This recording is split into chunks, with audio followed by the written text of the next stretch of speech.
This is why you're going to learn from, not just if you like clothing.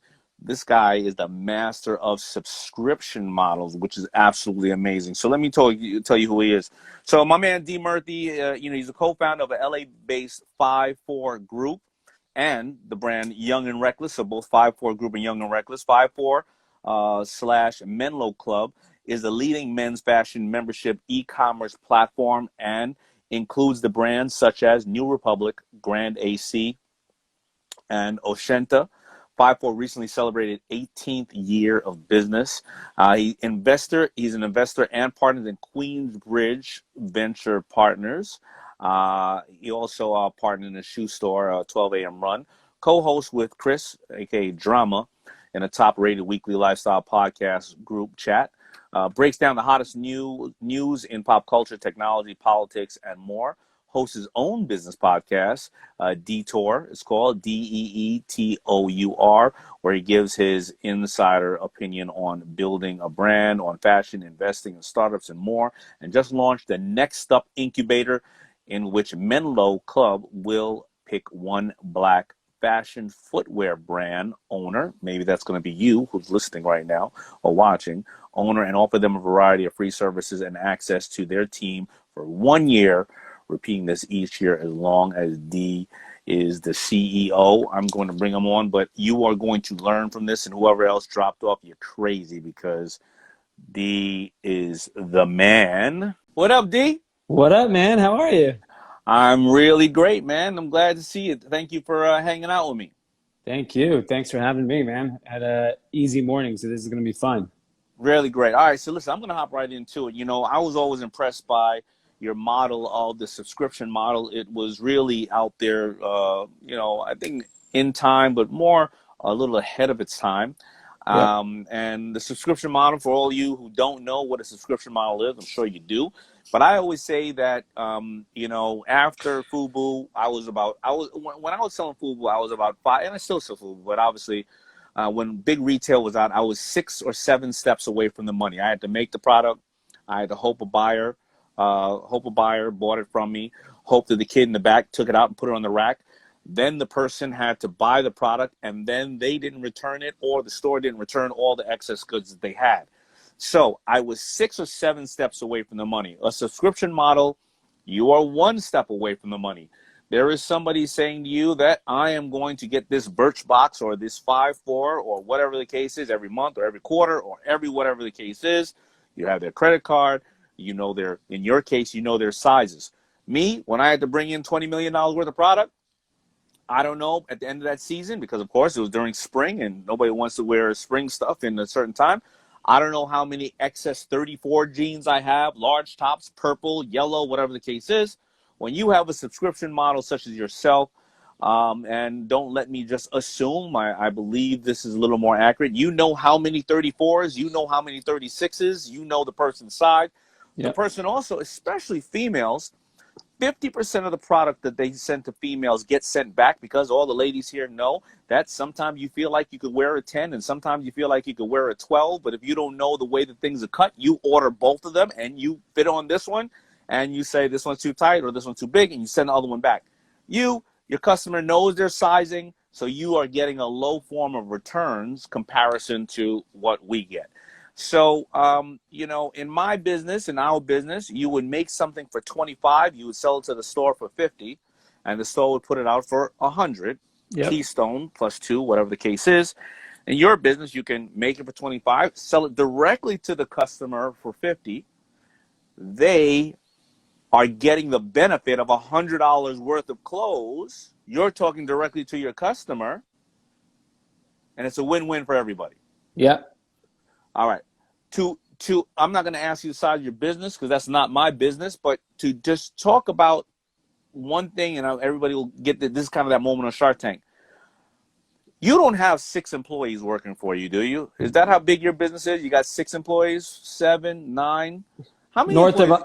of North of 100. How many employees? North of 100 employees. So that other people now can say, wait a minute. Okay, this ain't no Bobo just fell off a truck. He got north of 100 people, so I understand the business is significant. Yes, exactly. All right, D. All right. Now we're talking. Now let's get to cracking with my family on here, D. Um, Talk to me. What are you doing today, and and in this environment that we're going through right now? How are you advising people who may not have had that online presence, or they may not have maximized their presence? What are the things that they should be doing now to get those loyal type of supporters like you have? So I think it's actually a once in a lifetime opportunity what's happening. Let's talk specifically retail and fashion. There's an enormous amount of like lifestyle changing habits that are happening right now, right? People are getting used to the idea of doing all of their shopping on the internet. So take my parents, for example. They were very against grocery shopping online, probably never bought clothes online. And in the last 4 months, they discovered Instacart, got groceries online. They're buying clothes online. They're buying shoes online. So the shift that was going to take 10 years to get more people to focus on e-com is happening in like 3 months. So Right. like we just accelerated this enormous kind of time period. And so I'm really thinking about all the behavioral habits of how the customer has changed because of the pandemic and applying that to my business. So can you imagine like the idea of walking into a retail store, buying clothes, standing in line to pay, hopping into your car? Do you know how many wipes you have to use, how many hand sanitizer sprays, how many masks you're gonna have to put on, and you're gonna be mortified just to walk around anybody? So it's like that obviously will change with time and a vaccination. But right now, people's psyche is like the biggest thing people want to do is go to a restaurant. And maybe that's it. And that might Right. be for a while. So I just think the way you should be thinking about this is the digital revolution is happening way faster than everyone expected. Like people had always said that there's a reason to have retail. And I do think there is points where retail makes sense, but not the experience that we kind of grew up going to. Like if you really think about like a Macy's, Macy's has failed its customers in their customer experience. And so they have to make a really hard decision right now. Like we either are going to evolve or shut down. And that's what we're seeing right now. We're seeing the largest closure this year of retail stores ever.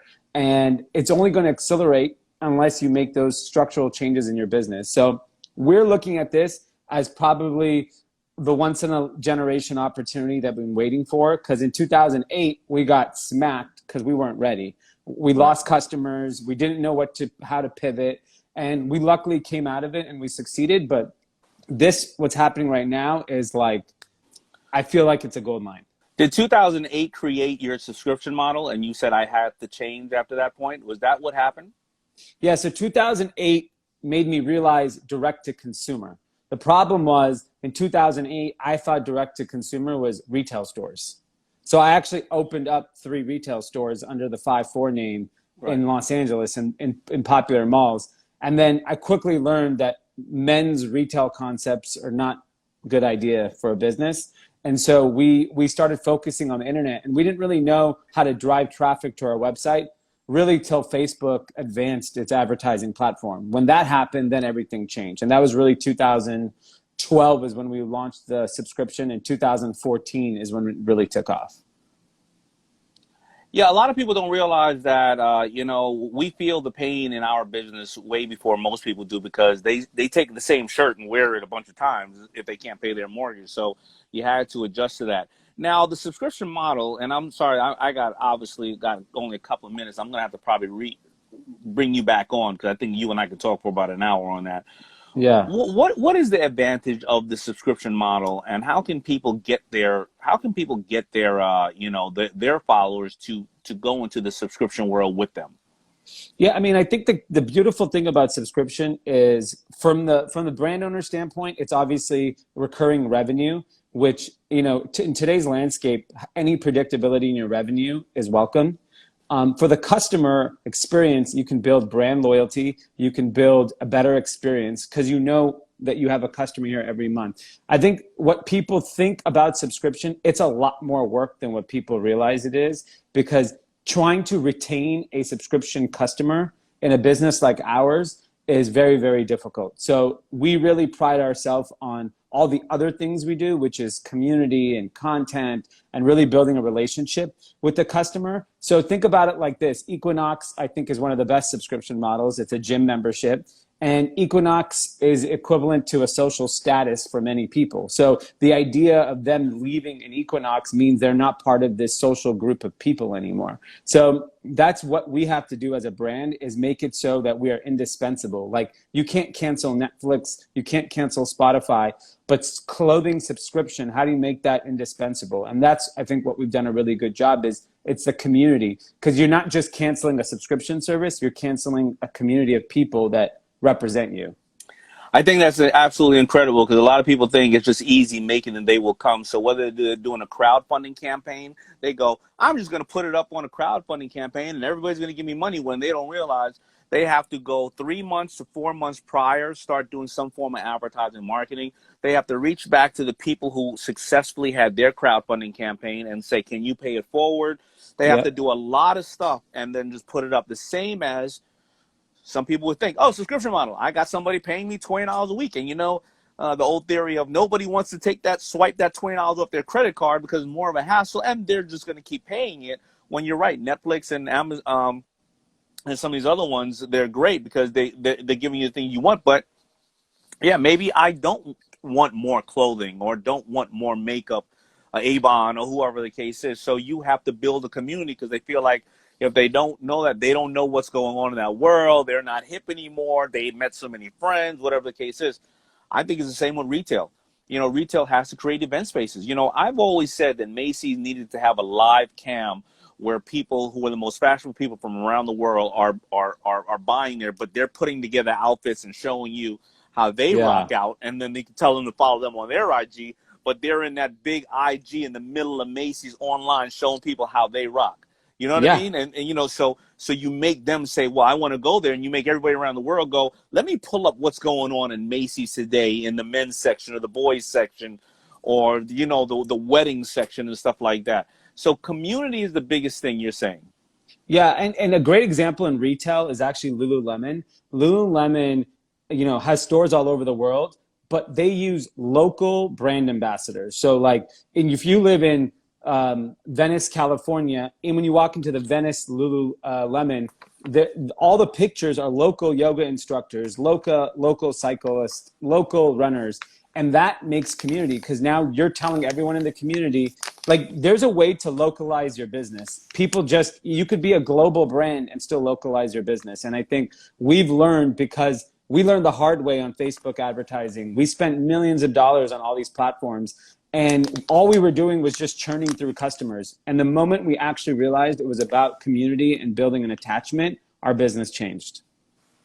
I went through the flip side of that, of having an ego in FUBU and saying, we're bringing in goods, and we wouldn't go and do the local stuff like that. I mean, we would give the local charities and we would have artists, but we were like, how can we break that up and go that tiny? And I learned the hard way, because other people did go that tiny. I mean, a huge conglomerate like Nike will make one sneaker, one colorway for somebody, but you'll say, well, wait a minute, these guys are doing $30 billion a year. Why the hell would they make one sneaker? But they're basically crowdsourcing the design, because they find that one sneaker starts to pop off in different places.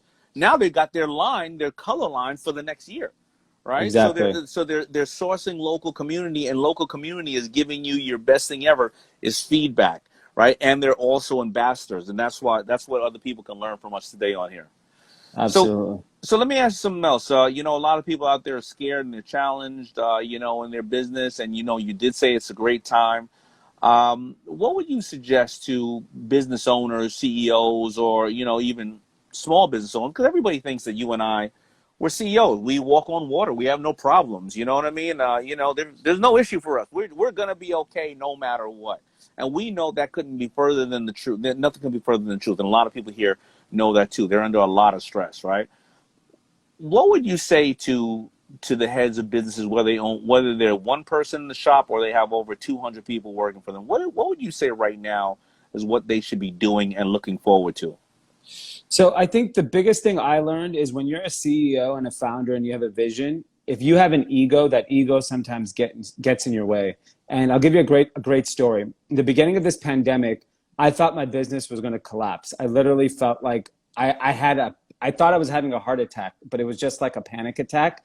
And in that 24-hour period, the governor shuts down California, says warehouses are open in LA, though. You can keep shipping to e-commerce. So we're like, whew, we're going to be fine. Our business is going to be allowed to be open. The next day, the police come to my warehouse and say, you have to shut down. You're not essential.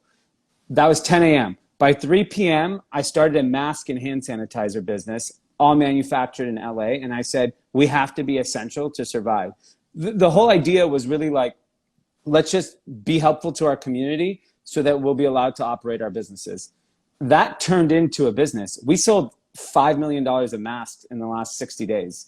And what I realized is I have a skill set. My team has a skill set. We have resources, but like, we had to pivot. Like I'm still going to be in fashion when all this is said and done. But in that moment, I'm not going to have an ego and say, this is all I'm going to do. It's fashion or die. Whatever I have to do to pivot and pay the bills, I'll do it so that I get to continue my dream business. And I think in 2008, I would have had an ego about it and said, no, I'm a fashion guy. I'll never do anything else. And I even told myself when I said, should I really be making masks? That's corny.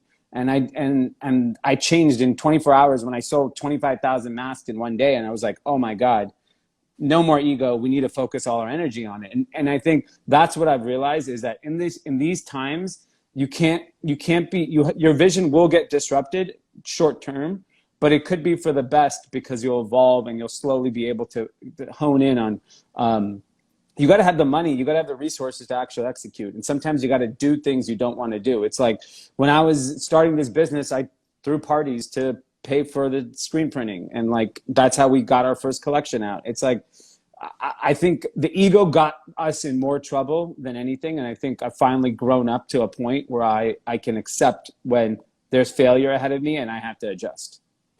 That's great. Basically, you look in your inventory, and everybody here watching us has inventory. I don't know what it is. It could be money, time, brain, connections, Rolodex, the ability to manufacture. I love sharing the story. Excuse me if I get the names wrong or right. But Marriott or Hyatt are one of them. I think they outsourced all their employees to either CVS or Walgreens or Walmart because everybody was going in there trying to steal take all the toilet paper, and they had this highly trained staff that they could have let go. And, in normal business, a lot of times, you know what you do? You let them go, especially sometime like this, and then you reset at a smaller cost. You be like, hey, we can't hire that many more people. Or you were at $25 an hour. We're going to take you at $17 an hour, and you get to reset, right? However, they didn't do that. They outsourced them to someplace that needed them. Now, Walgreens or Walmart or wherever has them, they have highly skilled workers. Hyde and old guys know that they're not going to get poached by anybody when the business does come back, and everybody was happy. They got to keep their staff working. They got to close down and do whatever they need to do.